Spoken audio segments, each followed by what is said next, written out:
Are you a business owner looking for real advice and input? You're in the right place. From concept to launch to growth, funding, and beyond. Welcome to Startup Hustle with your hosts. One once sold a business for $150 million. The other, the author of $1 Million Bedroom. Here are your hosts of Startup Hustle, Matt DeCoursey and Matt Watson. 1, 2, 3, 4, 3, 2, 1. 'Cause no one can do it like we do it, like we do it. And we're back. Another episode of Startup Hustle. Matt DeCoursey here with Matt Watson. Hi, Matt.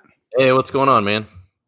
Oh, man, I've been wanting to do this one for a while. And with that, and before we even talk about that, today's episode of Startup Hustle is brought to you by Fullscale.io, helping you build a software team quickly and affordably.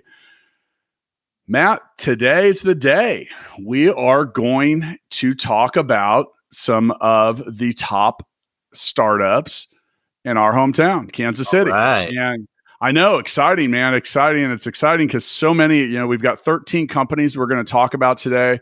There were more. This could have been a longer list. Had to narrow it down, which means you trim a couple people off and maybe in next year's edition. Now, while we're shining a spotlight on Kansas City, which I feel we do on most days here on Startup Hustle, we are taking this on the road, brother. Do you have your bags packed? I'm ready to go. Wait, can we travel now? Well, we can virtually because we're going to be, we're going to be spotlighting some of the top startups. We're going to pick a new city every month. So we got to start with our own hometown because, we got to. And then next month, we're going to try in June, we're going to travel across the state of Missouri and we're going to hang out in St. Louis. We're going to talk about what some of the top companies there are. Now, a few things about this. The Kansas City version is a little different because, Matt, we own some businesses here ourselves, right? Like Fullscale and what's that company you're the CEO of? Stackify and GigaBook and some other stuff. And out of fairness, we are disqualifying Fullscale, which might be the fastest growing company in town. Stackify, which was in the Inc. 500, and GigaBook, which is GigaBook and does its thing. But we wanted to be fair to the participants. Now, with that, though, we have invested in a couple. We've been Fullscale, and you and I have done some investments over the last year. So there are a few of those. It was kind of hard to avoid that. Now, a couple things about the top Kansas City startups list. These are not listed in order. We are not ranking any of these. We are, so just because you're first or last on today's mentioned, sorry, doesn't mean you're first or last. We're kind of in that boat that parents are in where they say, I love all my children equally. Now, the reason for that ranking is, I don't see the point of it. And I just don't think we can rank startups that work across such a wide variety of industries. So are you okay with being disqualified at Stackify now? Yeah. Okay. Cool. All right. So it is what it is, but you ready to get started?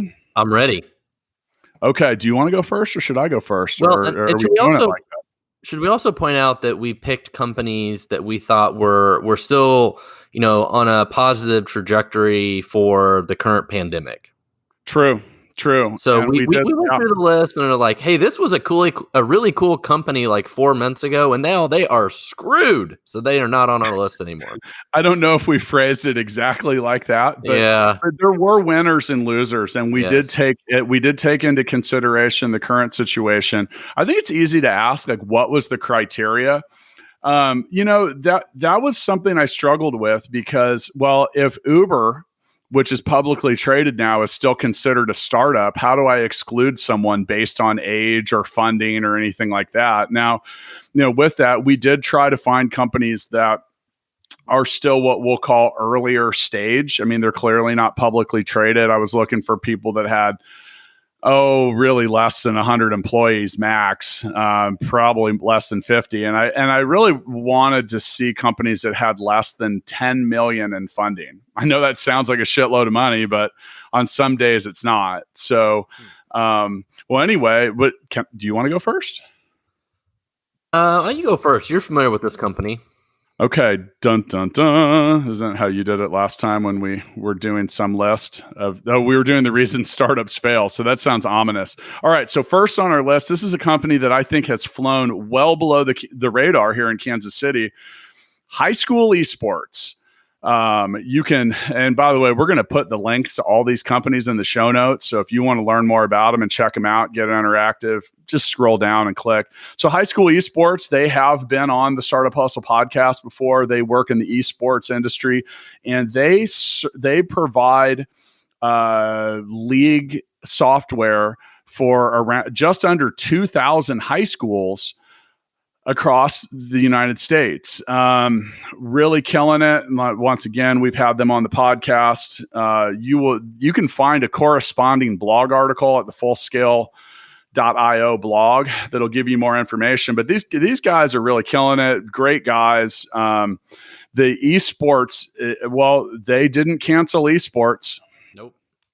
It's still popping. So, with that, they do a whole lot of different stuff. They have some other platforms coming out, but overall, a first spot of Kansas City's top startups, High School Esports. Yep. Number 2, and I'll leave that up to you. Yeah, Healthy Hip Hop. And so this is a really cool company that, is trying to bring hip hop to kids and education. And as somebody with little kids that love to sing and dance, I think this is really cool what they're trying to do. Yeah, and this is founder Roy Scott, and this is a company that we have made a sizable investment in. This is actually e-learning and ed tech.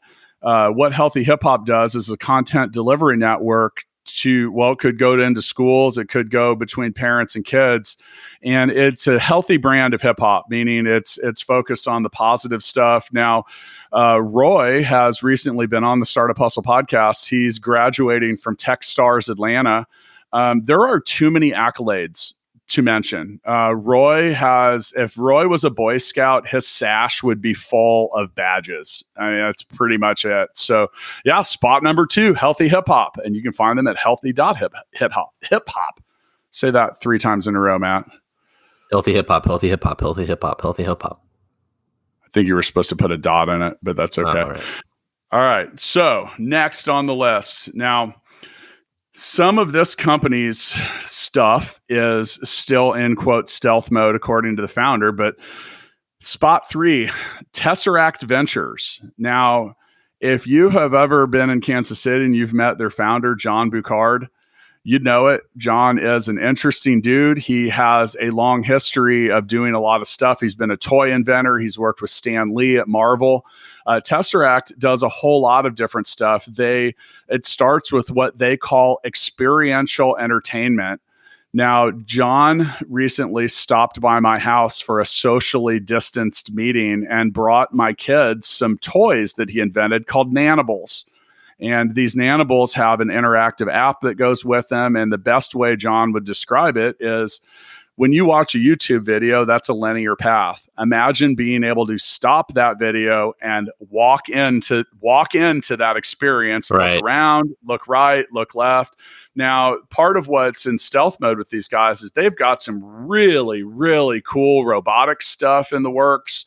I'm not going to get too far into that because that's more for them to talk about than us, but they are primed and ready to do some really cool stuff. Spot 3, Tesseract Ventures. All right, dude. Open the envelope, Matt. Open the envelope. All right. Next one up on the list, who's probably doing really good right now, is Dynamic Logistix. Anything in the supply chain management, shipping, all of that stuff is probably even more important than ever these days as, so much stuff is being shipped directly to people's houses. So these guys solved a cool problem, which just had to do with optimizing, delivery and routes and different stuff for moving freight around. So it's really cool stuff. So we had the CEO and managing partner, who's also a former fraternity brother of mine, Jeff Auslander, on the podcast. And Matt, you were enamored with the boringness of the project, of their product. You said multiple times, this is boring and straightforward, and I love stuff like that. Why do you like boring stuff, Matt? Well, so often entrepreneurs try to solve these crazy, sexy, flashy problems or whatever, right? But Jeff and his company here is just solving a problem that nobody knows about, but it's just a basic, boring problem. Like, how do we move freight and ship stuff from one place to another and improve how we do that? Like, it's not sexy, but it's a problem that needs to be solved, and there's a lot of money in it too. Billions of dollars, actually trillions of dollars, right? Yeah, and I was going to say, yeah. The 2021 projections for the logistics industry, $3.2 trillion industry. And you can go back and check out the shipping logistics podcast. And, once again, there is a blog article at fullscale.io about all this, where we're going to give you a lot of links. We'll give you links to the past podcasts. We'll give you links to their websites, all different kinds of stuff, some expanded info. Now, some of the stuff with dynamic logistics, that was one that we talked in the beginning about companies that, okay, this made it onto the list without a doubt after the COVID stuff, because our supply chain's been taxed. And can you get me toilet paper faster? Right. Yep. And that whole side of things. Now, with that, shipping logistics has won the best place to work in Kansas City in the past, and has been named by Ingram's as one of their the city's fastest growing companies. So, congratulations, Jeff, and shipping logistics. All right, next on the list. I wish I had some paper to tear, so it sounded like I was opening an envelope. Okay, Scollar. So what is Scollar? Now, Scollar is pet tech, and this is really cool. Lisa Tamayo has been on the podcast, and we have talked about not only pet tech, but the slight pivot that they've taken and some other stuff.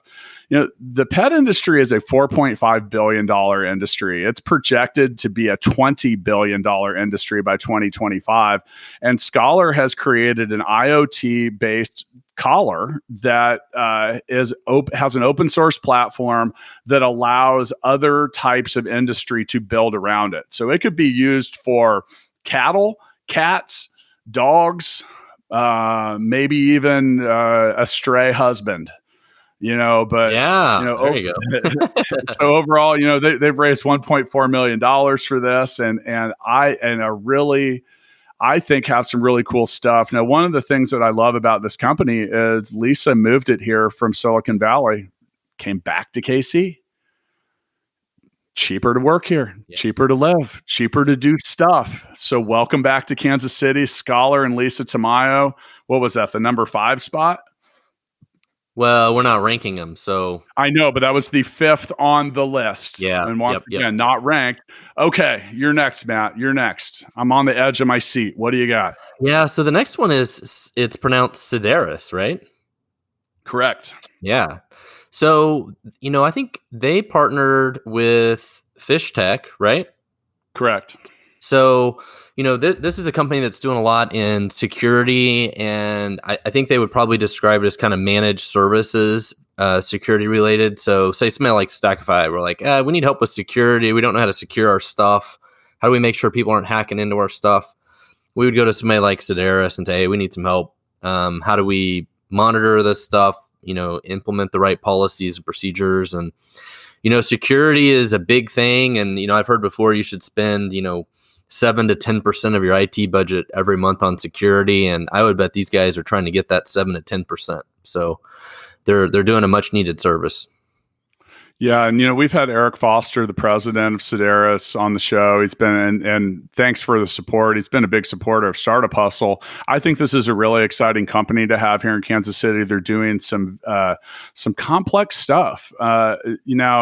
Right now, the cybersecurity industry, $173 billion. That's crazy.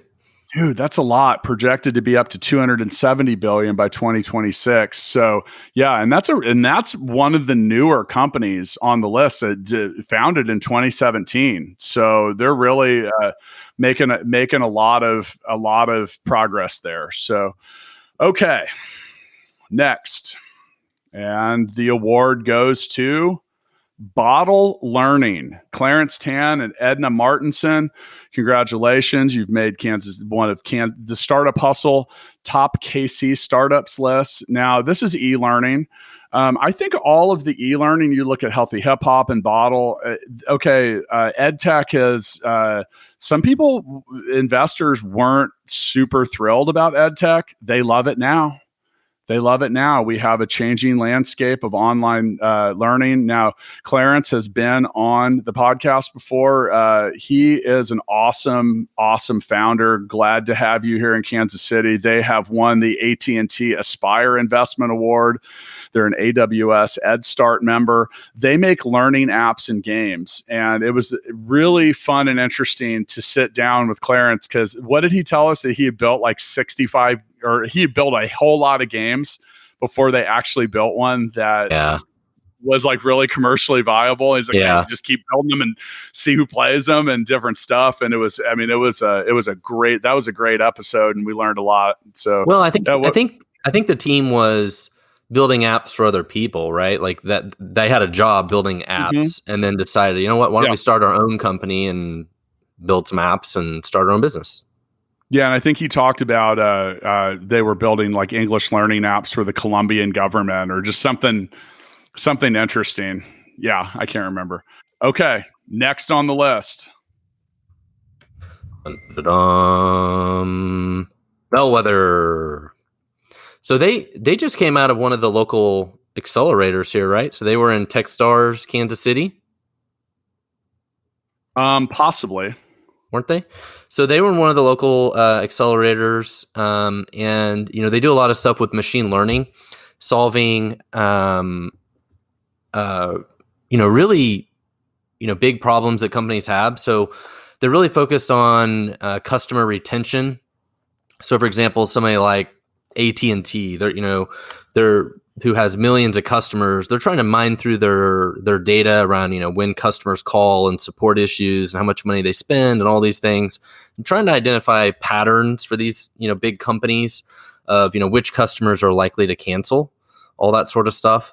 And, for any of us that have a business, we know customer retention is huge. So, they decided to use machine learning to, I think, primarily solve that problem, which is a really important problem. Yeah, we've had Matt Moody, the founder and CEO of Bellwethr, on the podcast before, and he's an expert on artificial intelligence and machine learning, and had an interesting story. He was originally a soda pop. He had a soda startup. Really? Do you remember that? Yeah, that's right. Yeah, he was telling us something. He had some, and to go from that into something else. But Matt's a super interesting guy. He's they've received other awards and investment here locally. I love what they do, and it's like you said, they're in the business of client retention. So they use machine learning and AI to try to understand the patterns that anybody that has this subscription based, and like anything from your cell phone to your SaaS product, like what's the approach pattern to a cancel, and try to help you be proactive. I think, you talk about problems worth solving. Yeah, that's one of them. And I think that's a challenge. If you think about what the lifetime value of anything from a cell phone customer to a credit card user or any of that is, that's trying to get people to stick around for that. Matt is, I think, one of Kansas City's bright founders, and he is really someone that I enjoy hanging out with and talking to. Yep. Okay, next. Is it me or you? I'll go next, sure. So, Backstitch is the next one on the list here, and Jordan is the is one of the co-founder and CEO, and this is a company that's been around for a little while now, since 2012. And if I remember right, their focus is really about communications to the employees, right? And in a time of coronavirus, this might be one of the most important things that companies are actually looking for, right? How do we get policies, procedures, communication, telling our employees about when we're going to reopen the office, like all this sort of crap that's going on right now? A platform like Backstitch might be a really hot commodity right now. So I bet these guys are doing really good. Yeah, and this is a husband and wife co-founded team, Jordan and Stephanie Warzeka. And you talk about some changes in situations and whatever, much like we see here with coronavirus stuff. It pushed and projected a lot of technology and different types of platforms into the spotlight. This is one of them, and their platform, it's kind of what we'll say like an HR based tool. Yeah. And if you talk about for example, we have a couple hundred employees at Full Scale, and if we want to talk to all of them, we have to either email in bulk or we use Slack. And some of that is, and that can be effective for some of the stuff that we do, but it's not always the right answer, because I don't know who sees those messages, who opened the email, who understood them, and stuff like that. So help. Part of what they're trying to solve, though, is think about these companies that have a lot of employees that don't sit in front of a computer all day. Correct. Maybe don't even necessarily have email. Let's say you're a construction company and you have 5,000 employees. How do you communicate with them? Right?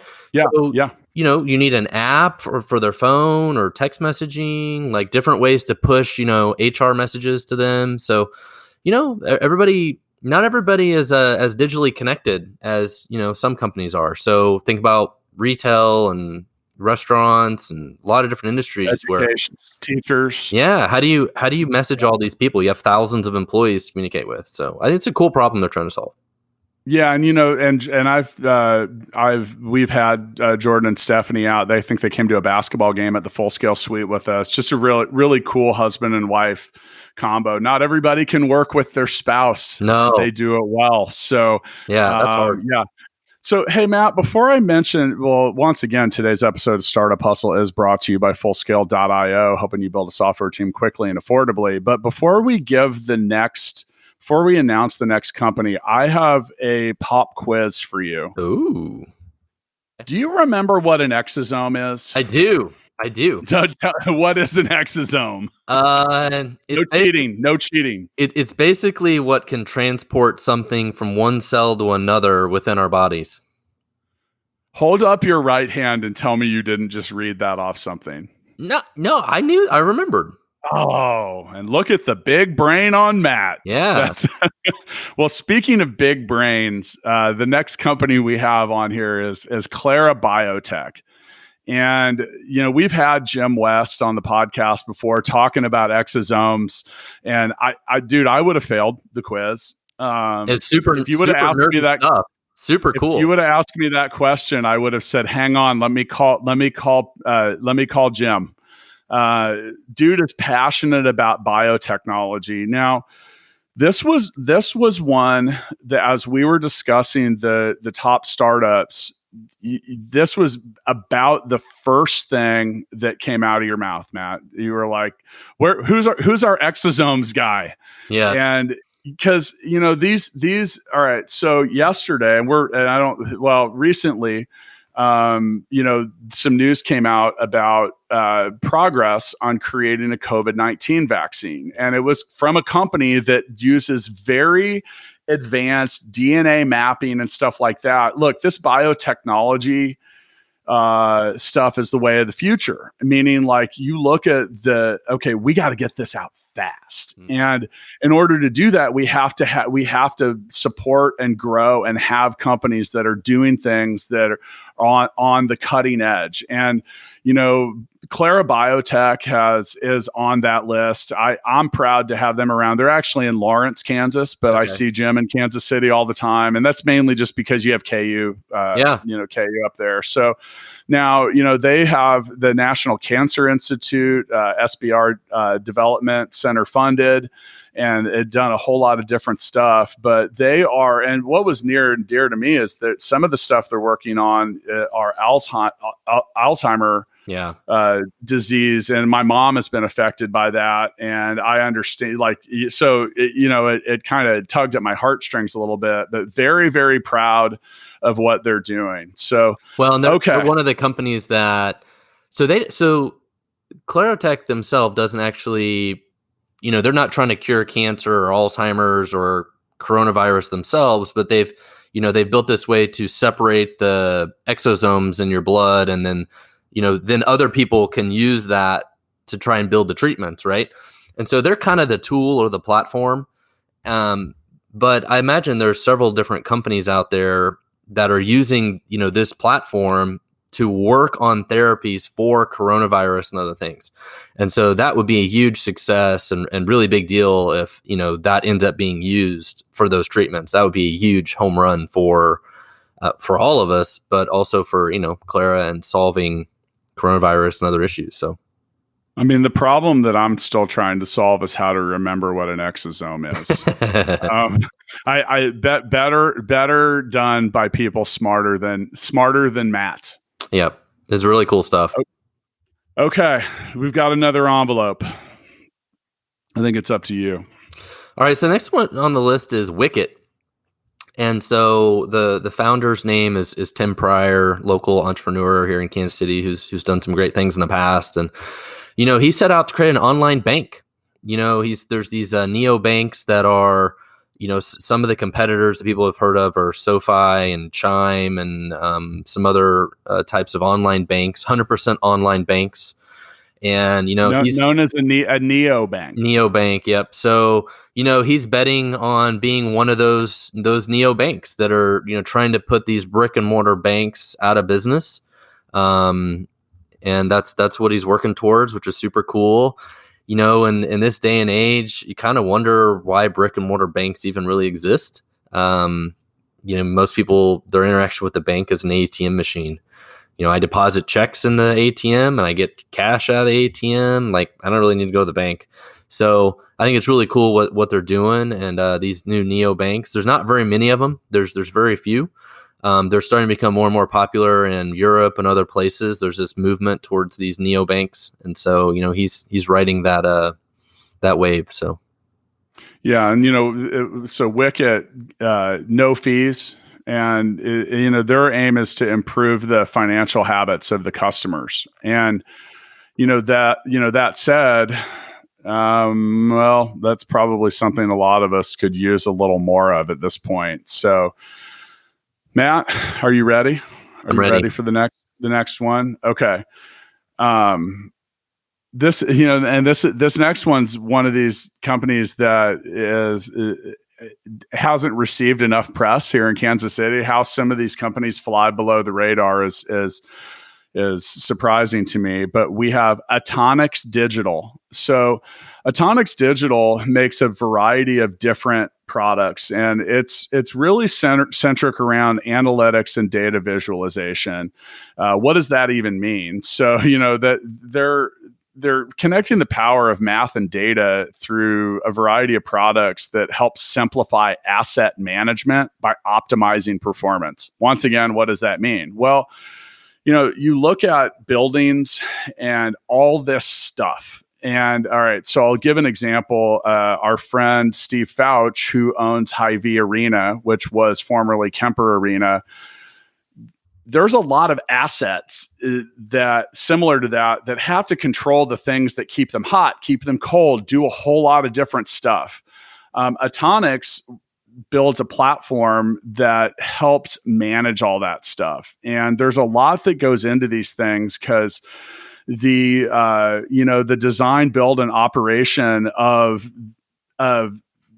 your entire building and the things that keep it hot, keep it cold, run the power, do this, do that.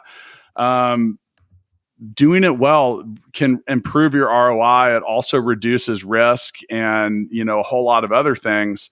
Now, Atonix is an in-house startup for our local Black and Veatch. Right. Black and Veatch has been around forever. Atonix is located inside the Black and Veatch office, and that is, something I'm seeing more of, which are bigger companies creating a variety of startups that solve specific problems that either help the parent company do something different or a whole wide variety of customers. Now, Atonix is you talk about rapidly growing companies. They're founded in 2018. 2018, and they have over 50 employees already. And, like, as I mentioned, it's a wholly owned subsidiary of Black & Veatch, but they are a separate company, separate name, separate mission, separate everything. Their whole industry, it's a $49 billion a year industry. And I think as we make it down the list, it's amazing how big you look at some of these things that we're talking about here, and, you're like, whoa. It's a $49 billion a year industry. But, as the world changes and the, you have never needed to control your assets on physical buildings. So they could do anything from the control structure for a city's water grid to something else. But yeah, it's pretty interesting. And I've had a chance to sit down with some people from Atonix in the past, and just really impressive people doing some really impressive stuff. So, well, Matt, there's only one more. One more. Are you ready? Well, before we get to that, I do want to say that, getting to this list, we looked at a lot of different companies, and the last one on our list was one of our very first guests ever. I think this was maybe episode. It was a single digit. And considering that we're coming up on 350 episodes or something in that ballpark, being in the single digit, that's like almost being a founder on some level. So I will hand it over to you, Master Watson. All right. So the next one on our list was, as you mentioned, an early guest on the podcast, and one of our favorite entrepreneurs that's probably been on the podcast. We were super impressed by this person. So this is Bungii and Ben Jackson. And they're, I think they would describe themselves as kind of the Uber of hauling stuff. You're out shopping at Costco, you decide to buy a couch, and you're like, how the hell do I get this thing home? Like, there's an app for that. You open Bungii and you say, somebody show up with a truck and help me get this thing home. And that's what they do. And now I tell everybody I know, why the hell do you buy a truck? To use it twice a year. There's Bungii for that. And nobody listens to me. They still go buy these stupid trucks. I did. I sold my truck, Matt. That was the reason I sold my truck. Was I was like, I woke up and I was like, Watson said that I'm dumb for having this truck. There we go. I'm gonna sell it. No, I actually couldn't. I was having a hard time fitting it in parking spaces. So yeah. As you mentioned, Bungii, and that's Bungii. So Ben Jackson, and he's got a co-founder, Harrison Profit. These guys are impressive. I mean, they really are. And one of the things I'll never forget was them talking about, they had this idea for creating Bungii, and they didn't know where to turn for funding. And they were students at K-State, and they were standing inside some building, and they looked up at the wall, and it had a whole list of all the people that had donated to build that building. And they were like, well, let's start by let's call these people. Yeah. And I mean, gosh, for when down the road, when we do the Startup Hustle Hall of Fame series, that is a good way to get nominated, because that's some Hall of Fame activity. Now Ben has been in the Forbes 30 under 30.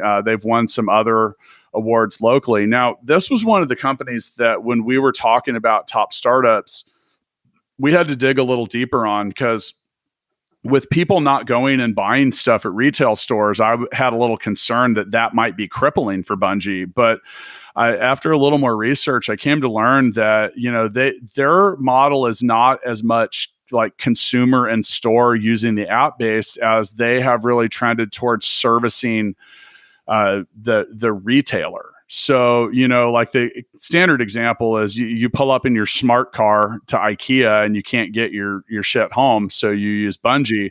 But a problem that retailers have on a larger level is people don't want to go buy stuff there, because they don't even realize that something like Bungii is a thing. So, they've coupled and created partnerships. They've expanded. Now, when we had them, I think they were only in a couple cities.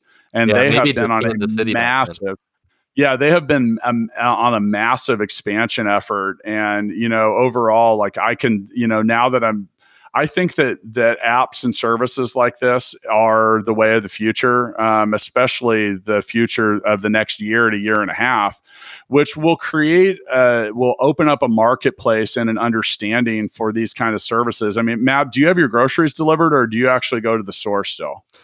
Honestly, I'm so excited to get out of the house that I go and buy my own groceries. I actually used to use Instacart before the pandemic, and now I don't. Weird. All right. But, well, but I'm on the other side though. Yeah.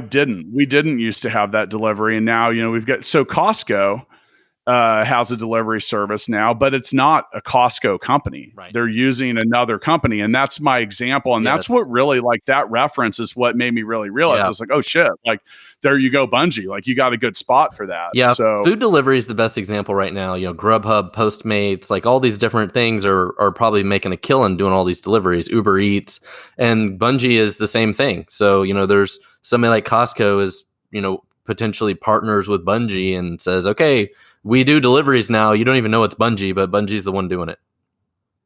Yeah, and recently Grubhub, it looks like Uber's trying to acquire Grubhub. So that was in the news recently, and I didn't realize that Grubhub did 500,000 deliveries a day. Holy shit!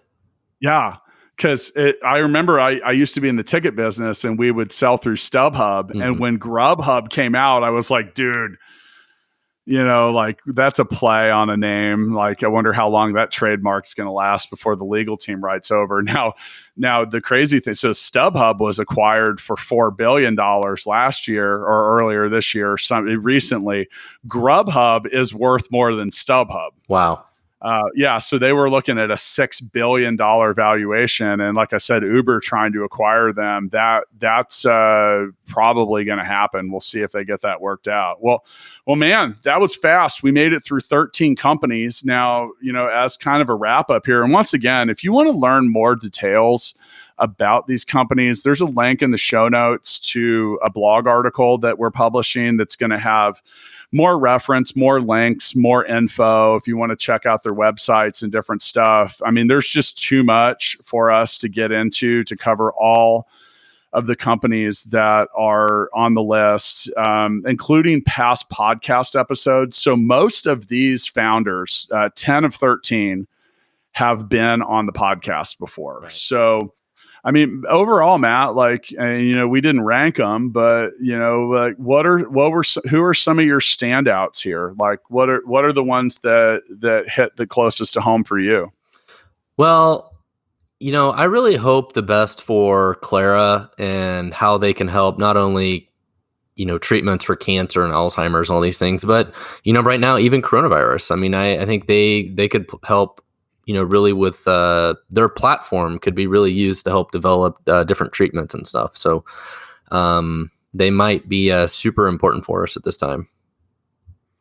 I and it's probably I'm totally biased here, but I'm into healthy hip hop, and I've spent a lot of time as an advisor on that project, and I've seen, once again, back to potential founders for Startup Hustle. Roy, I think, was number 5. And, Roy has such an interesting story. He was on Shark Tank. He thought he had a deal, then he didn't.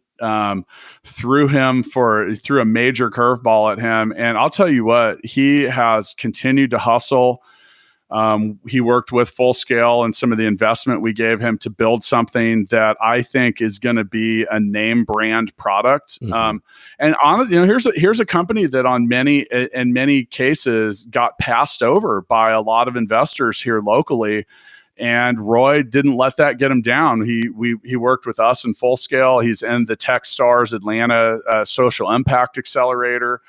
Their demo day is coming up. I can't get too far into it, but he's got some very interesting pitch meetings coming up with some very influential people in the hip hop world. And I think in a world filled with music I can't listen to around my kids. Yeah. Yep. This is pretty cool. And, it's more than just rap videos for kids. I mean, helped build an app and a lot of interactivity. And Roy's brought a lot of it. I did not realize how many interesting creators were out there, and Roy's continued to sign them up as contributors and partners. Like Matt, did you know that we are technically in business with PJ Panda? Yeah, absolutely. I love PJ Panda. Do we have to disclose that anywhere as we do stuff going forward? Yeah, but and that's the thing, is finding other people that are passionate about stuff. I mean, I think that's really cool. Like I said, I'm kind of biased. If I had to pick, and I mean, I like what Clara's doing as well. I think that's really cool stuff. If I had to pick like one that we don't have any involvement in, I like Tesseract. I think that they're going to do some cool stuff. I think that John Boucard, their founder, is someone who's, I don't know, kind of like when we met Ben Jackson at Bungii. You just meet some people and they're going to win. Mm-hmm. Yep. Right? You're like, and you're just like, fuck, take my money. And that's the kind of people I like to hang around, because I don't know, dude, they just figure out how to do stuff and how to win and how to get it right. And I think that as the timeline of 2020 progresses and Tesseract gets more of their info and stuff out there, I think that it'll become, I think the Kansas City public will be more and more excited about all of the really cool stuff that they have to offer. Well, once again, today's episode of Startup Hustle brought to you by Fullscale.io. You want to get on your city's top startups list? Give us a call. See what we can do to. We're coming for you. Yeah. In St. Louis, we're on the way, baby. We've trying to get out in front of that. For those that have a startup in Kansas City and you didn't make the list, we looked at so many different people. It's hard to get it. It was hard to get it down to 13. I mean, we had a much, much, much bigger list. Keep after it, keep pushing, keep hustling. And I'll tell you what, Matt, I'll see you next time. See ya.